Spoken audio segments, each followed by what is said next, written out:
Historians often like to talk in terms of weapons that won X, Y, or Z war. Sometimes such musings will be quite literal, i.e. discussions of the guns, bombs, and blades that, through their superior design and production, did the dirty work of winning a war better than any others. But other times, these pontifications will be more abstract and concern things such as logistics or economical models. For specific examples, think which truck was the most reliable and versatile, and so could move the most war materials, or which war economy maximized production the most, and thus created the most weapons to fight the enemy, etc., etc. It is one of the latter such abstract examples that we're going to be looking at today. A leading weapon of World War II that was not made to engage the enemy directly, not usually anyway, but instead to form a steady and dependable backbone to wider military operations, and thus play a far greater and more important role in deciding the war than any individual bomb, bullet, or blade ever could. The half-track, which, if you are wondering, is exactly what it sounds like. It's a vehicle which has a track system and something else supplementing it, usually wheels. So let's get into it. Just before we continue with today's video, I want to tell you that it is brought to you by long-term friend of the show, Squarespace, the all-in-one website platform for entrepreneurs to stand out and succeed online. Look, whether you're just starting out or you're managing a growing brand, Squarespace makes it easy to create a beautiful website, engage with your audience, and sell anything from products to content to time, all in one place, all on your terms. Let me paint a picture for you. Imagine it's Monday morning, your business is growing and you need a website that can keep up with it. That's where Squarespace comes in. One feature that I love is the new Squarespace Blueprint. It guides you through creating a personalized website with professionally curated layouts tailored to your brand. And with their integrated SEO tools, getting discovered online has never been easier. Another fantastic feature is their comprehensive analytics. You get insights on top traffic sources, track sales metrics, and learn where to focus your engagement efforts. It's all the data you need, clearly displayed to help scale your brand. And let's not forget about Fluid Engine, Squarespace's next-generation website editor. With its reimagined drag-and-drop technology, customizing every design detail is a breeze, whether you're on desktop or mobile. If you're looking to build or upgrade your website, check out Squarespace at squarespace.com/megaprojects for a free trial. When you're ready to launch, use the code MEGAPROJECTS to save 10% off your first purchase of a website or a domain. That's squarespace.com/megaprojects. Thank you to them for sponsoring, and now back to today's video.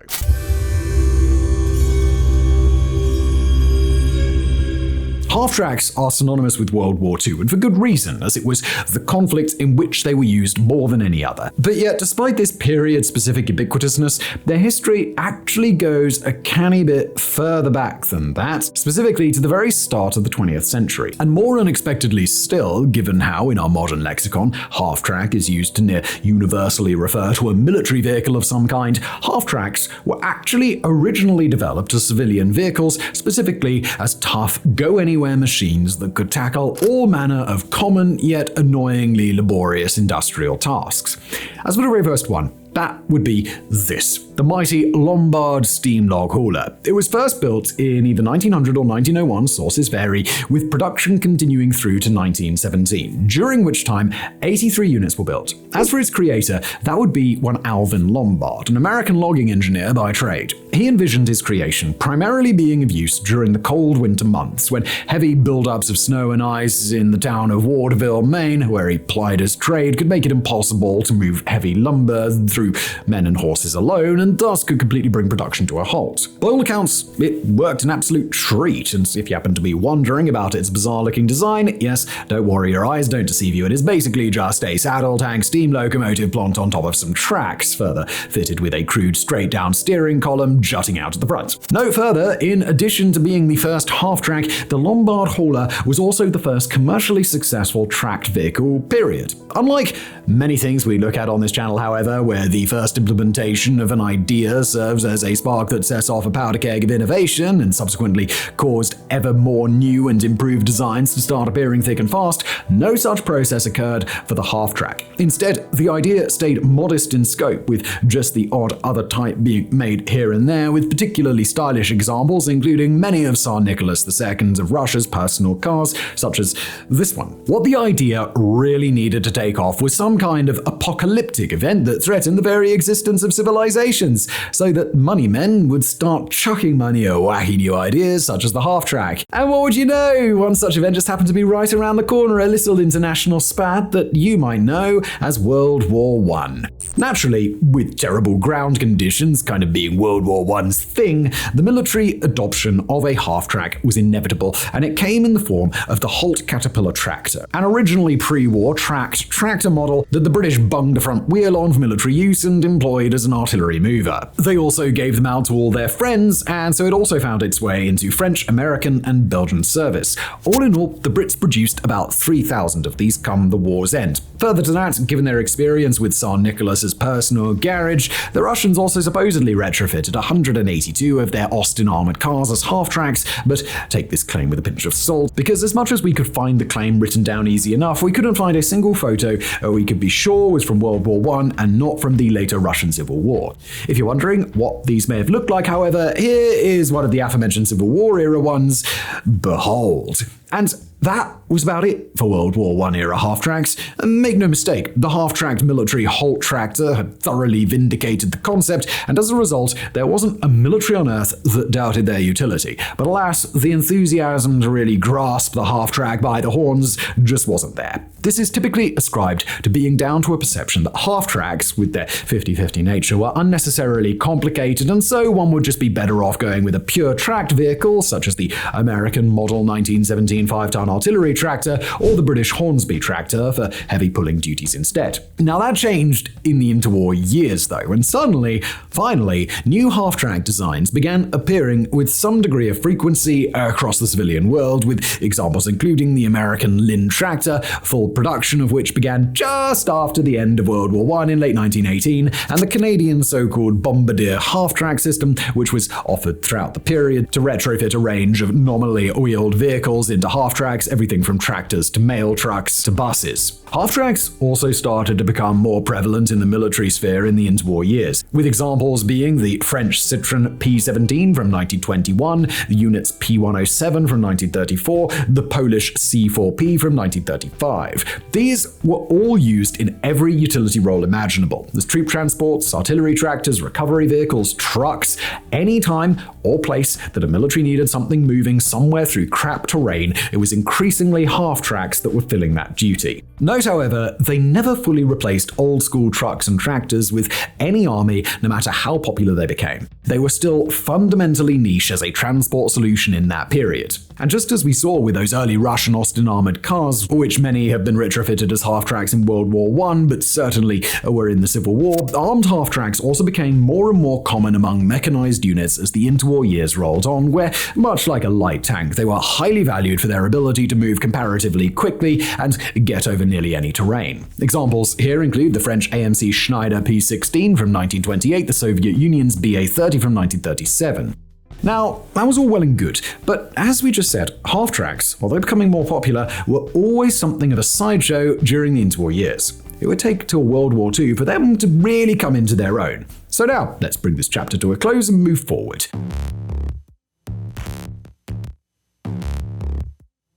Alright, before we get to World War II, let's get something important said and done that will serve as vital later context. That being, what is it about half-tracks that makes them so good anyway? The design of half-track vehicles cleverly merges the advantageous features of both wheeled and tracked systems in a single platform. The use of tracks at the rear of these vehicles enables comparatively excellent traction compared to pure wheels, particularly in softer, more uneven terrains where wheels might bog down no matter how big and chunky. This is due to the tracks distributing the vehicle's weight more evenly across a larger surface area, minimizing the ground pressure and thus preventing the vehicle from sinking into muddy, snowy, or sandy ground. The front wheels, on the other hand, provide key benefits in terms of maneuverability and control. Unlike tracks, which can make steering cumbersome and slow, particularly on the clunky old track systems of the black and white days, wheels allow for sharper and more responsive turns, particularly on firmer surfaces. This feature is vital for navigating through mixed terrains where conditions can vary vary dramatically, such as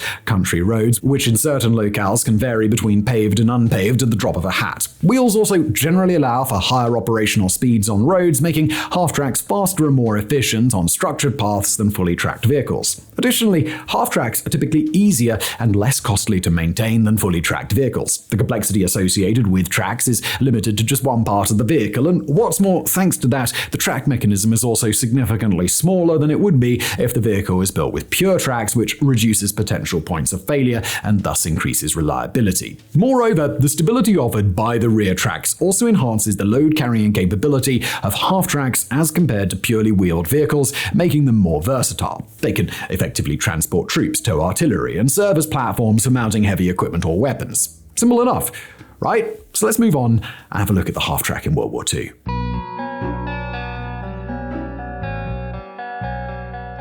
Many nations had incorporated half-tracks into their militaries come World War II, but three nations in particular really went for it: the US, Germany, and France. Now, we won't worry too much about France since they were knocked out of the war early on, but here's a quick blitz of some of their main models, just so you have a base understanding of how broadly they used them. The 1929 P-17, which we have already met, of which 1,442 were produced both for the French, Belgian, and later the German militaries, with production continuing during the occupation. Similarly, the 1934 P-107, which we've already seen, remained in service during the war years. 3,276 of them were made in all, and it doesn't appear as though the Germans continued to produce this one, although they did use captured stocks extensively. As for the new to us ones, they also used the Centaur MCG from 1938, of which they made 345. There was also the UNIC TU-1 from 1939, which, thanks to its late introduction, only saw 236 units produced. And finally, also from 1939, was the Centaur MCL. Details about this one are really few and far between, and it appears as though no more than 15 had been made before France's surrender.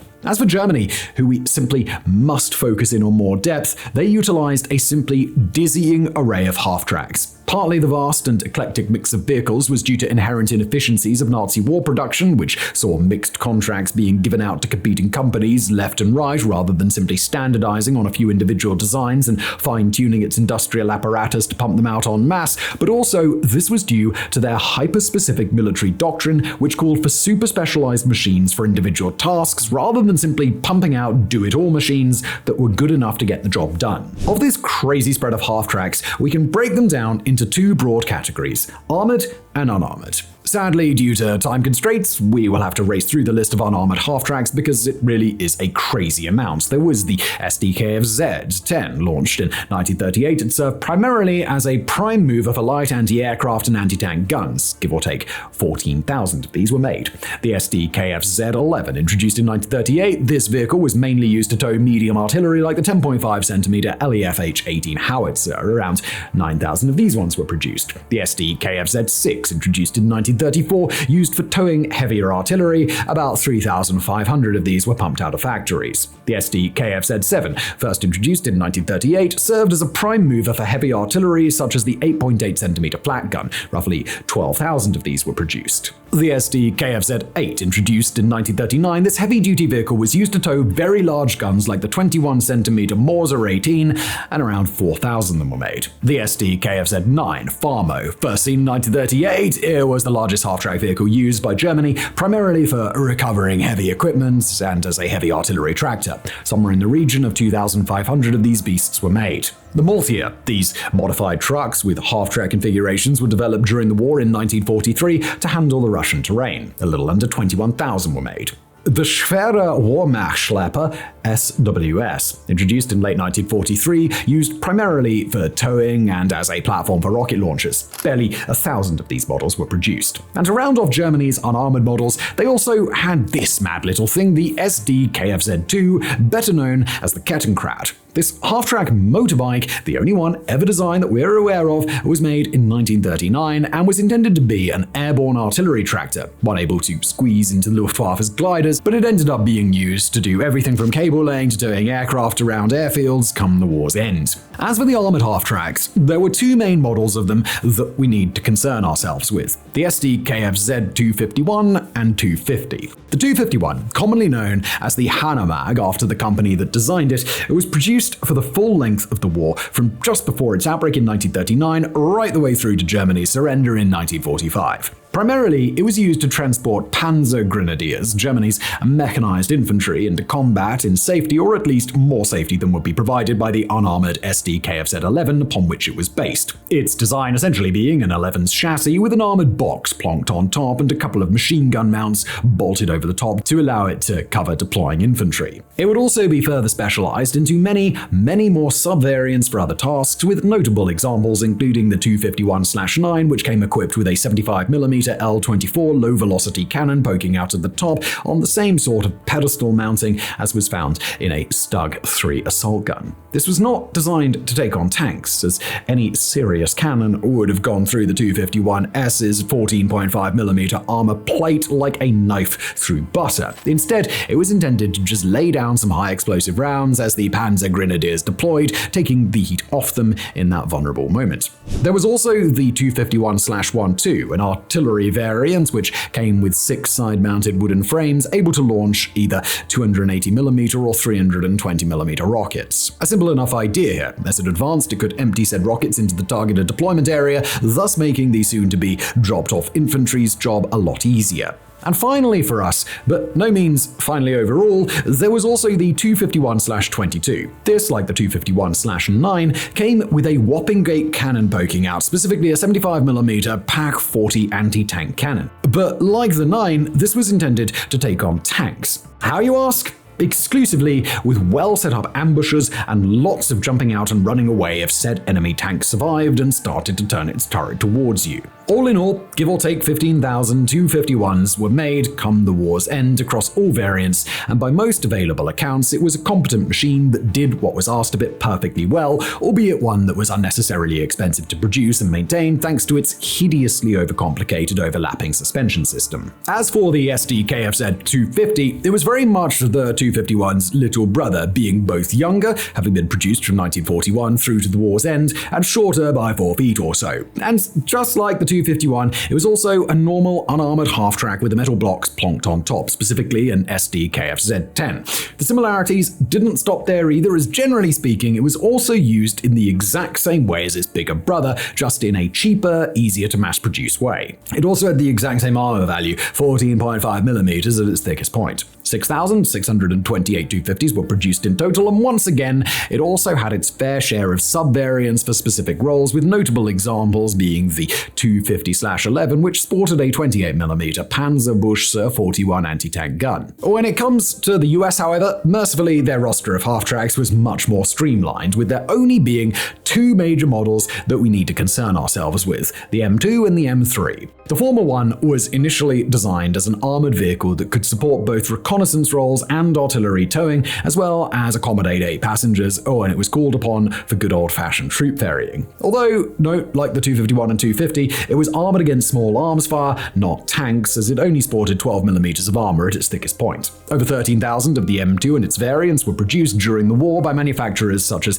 the White Motor Company, Autocar, Diamond T Motor Company. The vehicle saw extensive service in all major theaters of World War II, including North Africa, Europe, and the Pacific. The M2 half-track was especially effective in the North African campaign, where its mobility and versatility were crucial in the vast desert landscapes. But ultimately, the M2 was but a sideshow compared to the M3, which was the American half-track of the war. Entering production in 1941, its development was spurred by the need for effective tank infantry cooperation, a lesson starkly highlighted both by the shortcomings of American tank units during World War I, which had often been disparate and disorganized, and the catastrophic collapse of the French army during the Nazi invasion, which had been caused in no small part by the French army's inability to act quickly on the tactical level thanks to its infantry being unable to keep up with its tanks. By giving huge swaths of its army a tank-based armored box to be ferried about in, they hoped to avoid the same fate befalling them. And of course, once again, not armored against tanks, only small stuff, blah blah blah, as it too only sported 12mm of armor at its thickest.